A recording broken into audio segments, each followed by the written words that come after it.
I'm Mark, and welcome to Session 2 of the Worldview course. Today we're going to be talking about America's Christian heritage, and that makes me pretty excited. I'm a huge fan of history, especially church history. But you know what? It hasn't always been that way for me. It was several years ago where I heard a sermon by a pastor. Actually, it wasn't even the whole sermon. It was just the first 5 minutes. He came up to the pulpit and he said something that I'll never forget. Here's what he said. Are you ready? He walked up to the pulpit and said, "I'm very careful to not say anything from this pulpit that hasn't been said before." It really made me think. And I was like, I don't know if that's good or bad, but I don't know.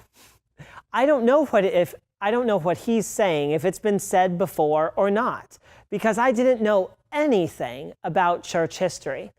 When I was a young kid, I loved ancient history, and I loved the Old Testament. In high school, I would sit at home and write lists of Assyrian kings. That's probably why I didn't have many friends.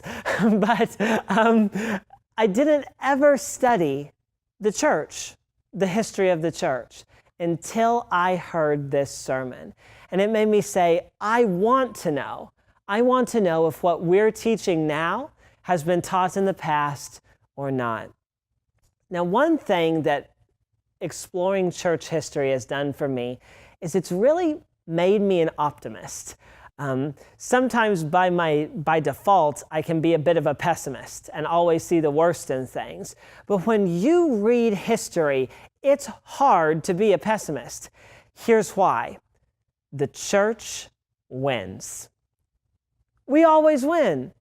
Now, don't get me wrong. Sometimes things don't go well for the church, and there are periods that maybe are better than others. But as a general rule, the church has outlasted every empire, every culture, everything that has tried to stand in its way. We're on the winning side. You know, some people say it this way: we've read the end of the book and we know we win. But it's not just true in the future. It's also true in the past. When was the last time you woke up in the morning and thought about Emperor Nero? Probably not very often. He was once the most powerful man in the world. But you know what? The organization, the church that he tried to destroy, it's still around. But Nero and his empire, they're nowhere to be seen. When you walk into a church every Sunday morning, you're on the right side of history. And that's a super exciting thing.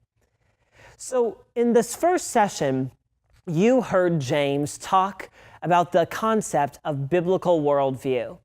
In this session, I want to look at how worldview has shaped world culture, starting at the New Testament and then moving forward into U.S. history. Today we're talking about America's Christian heritage.